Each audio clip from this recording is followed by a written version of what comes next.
Hello guys, আসসালামু আলাইকুম। সবাই আশা করি ভালো আছেন। আজকে একটা নতুন ভিডিও নিয়ে আসলাম। আপনারা অনেকেই বলেছেন যে আমার আগের ভিডিওতে ওয়াইফাই অনেকের মোবাইলে হচ্ছে না, হাইড হচ্ছে না অনেকের মোবাইলে। তো অনেকের হয়েছে, অনেকে ধন্যবাদ জানাচ্ছেন। আজকে দেখাবো আপনারা অন্য কোনো এক সিস্টেমের মাধ্যমে আপনারা ওয়াইফাই হাইড করতে পারবেন।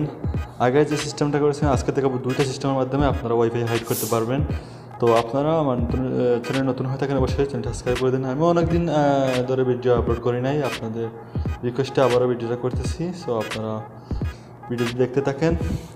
তো আপনারা আগে প্রথমে যাবেন, প্লে স্টোরটা ওপেন করবেন। প্লে স্টোরটা ওপেন করার পরে আপনারা লিখবেন, সার্চ অপশনে যাবেন, তারপরে এখানে লিখবেন কাস্টম স্ট্যাটাস বার।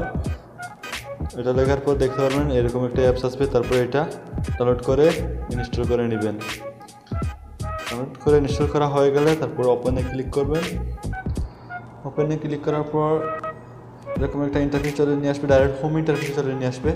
তারপরে এখান থেকে দেখতে পারবেন সিস্টেম স্ট্যাটাস বার, যেটা আমি আগের ভিডিওতে দেখিয়েছিলাম যে এইভাবে আপনারা ওয়াইফাই হাইড করতে পারবেন। তারপরে এটার উপরে ক্লিক করার পর স্ট্যাটাস বার উপরে ক্লিক করবেন।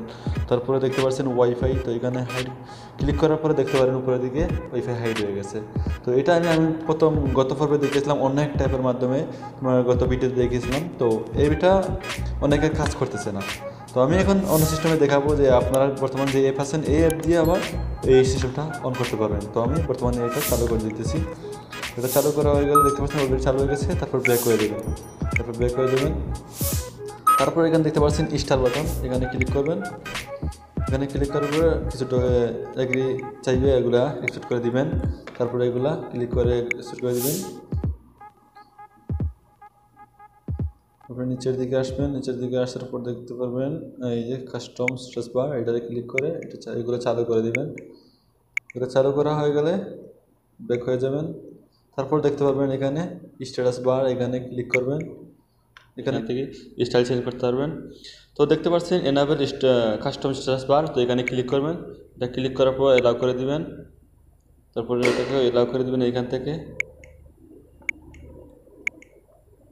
তারপর ব্যাক হয়ে আসবেন। তারপর দেখতে পাচ্ছেন এখানে স্টাইল লেখা আছে, তো আপনারা চাইলে এখান থেকে স্টাইলটা কপি করতে করতে পারেন। দেখতে পাচ্ছেন ওএসআর সিস্টেম আছে, দেখতে পাচ্ছেন অলরেডি আমার উপরে হোম ওই স্ট্যাটাস বাটনটা হয়ে গেছে, চেঞ্জ হয়ে গেছে। আগে যেটা আসছিল সেটা নাই। তো এখন আমি দেখাবো আপনারা এখান থেকে ওয়াইফাইটা হার্ট করবেন কীভাবে। তো এখান থেকে ওয়াইফাই হার্ট করার জন্য আপনাকে দেখতে পাচ্ছেন সিস্টেম আইকন, এখানে ক্লিক করবেন। দেখেন অলরেডি কিন্তু আমার ওয়াইফাইটা চালু আছে। তো এখান থেকে আমি যদি ওয়াইফাইটা ক্লিক করি, তো এটা ক্লিক করি, ওকে করি, দেখতে পাচ্ছেন অলরেডি কিন্তু আমার ওয়াইফাইটা হাইড হয়ে গেছে। তো আমি আবার এটা চালু করে দিচ্ছি। চালু করার জন্য আবার ওয়াইফাইটি ক্লিক করলাম, ওকে করে দিলাম। তো এখানে দেখতে পাচ্ছেন অলরেডি কিন্তু আমার ওয়াইফাই হাইড না, কিন্তু চালু আছে। সো গাইস, আশা করি ভিডিওটা ভালো লাগছে। তো ভিডিওটা ভালো লাগলে অবশ্যই একটা লাইক কমেন্ট করে সাথে থাকবেন। ভালো থাকেন, আল্লাহ হাফিজ।